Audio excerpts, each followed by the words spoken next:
আসসালামু আলাইকুম। মালয়েশিয়ার টিআরএস শপিং মলে আসছি। এটা কুয়ালালামপুরে অবস্থানকৃত। তো এখানে এসে একটা জিনিস মনে হয়েছে, দেখেন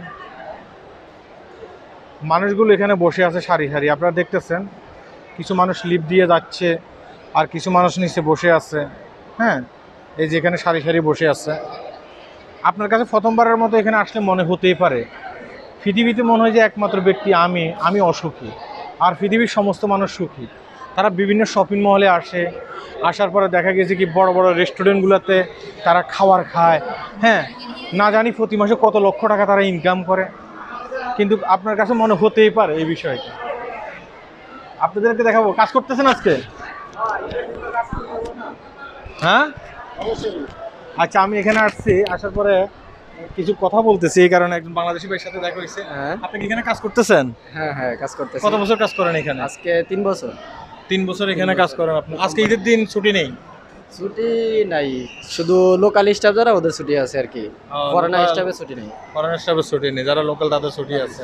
তো স্যালারি মোটামুটি ভালোই তো না? স্যালারি আলহামদুলিল্লাহ ভালোই আছে, আলহামদুলিল্লাহ। আচ্ছা আচ্ছা, ঠিক আছে। আমি আমার একটা ফেজের জন্য ভিডিও তৈরি করি। আমার ফেজের নাম হচ্ছে যে বাবলু ভাই। পেজটা আপনি দেখেন, 80,000-এর মতো ফলোয়ার আছে। ঠিক আছে, তো এখানে আসছি, চিন্তা করলাম যে একটা ভিডিও তৈরি করি। হঠাৎ করে আমি একটা কথা বলতেছি, আপনার সাথে দেখা হয়ে গেল। পৃথিবীতে আসলে কি জানেন, আমার কাছে মনে হচ্ছে যে আপনি সুখী, আপনার কাছে মনে হচ্ছে যে আমি সুখী। পৃথিবীতে কিন্তু কোনো মানুষই সুখী নেই। সুখী মানুষ আছে? আজকে দেখেন এখানে অনেকগুলো মানুষ কিন্তু আপ ডাউন করতেছে না, এখানে অনেকগুলো মানুষ আপ ডাউন করতেছে। আপনার কাছে মনে হচ্ছে না এই লোকগুলোই সবচেয়ে বড় সুখী। তারা প্যান্ট শার্ট পরে চলাফেরা করতেছে, কাজ করে আজকে ছুটির দিন আসছে। কিন্তু আপনার কাছে মনে হতে পারে আমার চেয়ে দুঃখী আর কেউ নেই পৃথিবীতে। হ্যাঁ, এরাই হচ্ছে সুখী। এই বিষয় নিয়ে আমি ভিডিও তৈরি করতেছি। কিন্তু না, সুখী কেউ না। হ্যাঁ, ওর কাছে মনে হচ্ছে যে আমি সুখী, আমার কাছে মনে হচ্ছে যে ও সুখী। কথা কি ঠিক আছে ভাইয়া? হ্যাঁ, 100%। তো এখানে কাজ করতেছেন, এমনি স্যালারি মোটামুটি ভালোই না?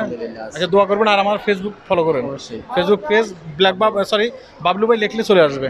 ঠিক আছে, তো আমি এটাই বলতে চাচ্ছি, পৃথিবীতে কিন্তু কেউ সুখী নেই। কিছু মানুষ আছে দুঃখী, কিছু মানুষ হচ্ছে সুখী। তো একজন বাংলাদেশি ভাইয়ের সাথে দেখা হয়ে গেল। হ্যাঁ, দেখেন, আপনাকে এখানে আসলে খুবই অসহায় মনে হবে। আপনাকে এখানে আসলে খুবই অসহায় মনে হবে যে না, একমাত্র অসহায় ব্যক্তি হচ্ছেন আপনি। কিন্তু না, এখানে কোনো মানুষই কিন্তু সুখী না, কোনো মানুষই কিন্তু দুঃখী না। এই যে গাছগুলো দেখতেছেন, দেখেন এই গাছগুলো হচ্ছে যে সম্পূর্ণ কৃত্রিম। হ্যাঁ, কিন্তু এমনভাবে লাগানো হয়েছে মনে হচ্ছে যে অরিজিনাল, খুবই অরিজিনাল গাছগুলো, কিন্তু না, কৃত্রিম গাছগুলো। হ্যাঁ, এগুলো কিন্তু অরিজিনাল নয়। তো দেখেন এখানে যে মানুষগুলো আসছে, অনেক ক্ষেত্রে এই মানুষগুলো কৃত্রিম। আমি এটাই বোঝানোর চেষ্টা করতে পেলাম। দেখা গেছে তাদের সবার মনের ভিতরে কিন্তু দুঃখ আছে, কষ্ট আছে। তারপরে একটু স্মার্ট হয়ে রাস্তায় চলাফেরা করতেছে, মার্কেটে চলাফেরা করতেছে নিজেকে একটু সুখী রাখার জন্য। কোনো মানুষই এখানে সুখী নয়। এই যে একজন বাংলাদেশি ভাই এখানে কাজ করতেছে, হ্যাঁ, সে কিন্তু ঠিকই কিন্তু বাংলাদেশে টাকা দিচ্ছে, বাংলাদেশের মানুষজন কিন্তু সেখানে ঈদ করতেছে। কিন্তু সেই আজকে কী করতেছে, টাকা পয়সা সেখানে পাঠাইছে ওদেরকে সুখী রাখার জন্য। সে কিন্তু এখানে কাজ করতেছে, আজকে তাকে কাজ করতে হচ্ছে। যারা লোকাল এখানে তাদেরকে ছুটি দিছে, করোনাদেরকে ছুটি দেয় নেই, সে কিন্তু এই কথাগুলো বলছে, দেখতেছেন। তাহলে কোনো মানুষই কিন্তু পৃথিবীতে সম্পূর্ণ সুখী না। আপনি একজন প্রবাসী এখানে আছেন, আপনার কাছে মনে হচ্ছে যে না, আমার ফ্যামিলিতে অশান্তি চলতেছে, আমি সবচেয়ে দুঃখী। না, আপনি সবচেয়ে দুঃখী না। দুঃখী মানুষ যেভাবে পৃথিবীতে আছে, সুখী মানুষ সেভাবে পৃথিবীতে আছে। আপনিও সুখী।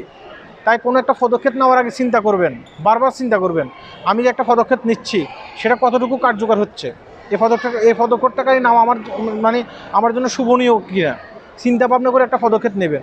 অনেকে আছে মারা যায়, বলে যে আমি এই জীবন রাখবো না। মারা যাওয়ার আগে চিন্তা ভাবনা করে আগে চিন্তা ভাবনা করবেন মারা যাওয়াকে ঠিক হবে কি না। আমার চেয়ে আরও অনেক শত শত মানুষ আছে পৃথিবীতে অসুখী, কেন আমি মারা যাবো? পৃথিবীটা খুবই সুন্দর, এই পৃথিবীতে আমাকে বসবাস করতে হবে। এই মেসেজটাই দেওয়ার চেষ্টা করেছিলাম। আমি আওয়ালাই ফেলছি এই কারণ ওই সাথে কথা বলতেছি, তার কথার মোড়টা চলে গেছে এখানে। হঠাৎ করে উনি ডেকে আমাকে বললে ভাই আমাদের একটা ভিডিও করেন, এই কারণে। তো সবাই ভালো থাকবেন, ভিডিওটি শেয়ার করবেন। আল্লাহ হাফেজ।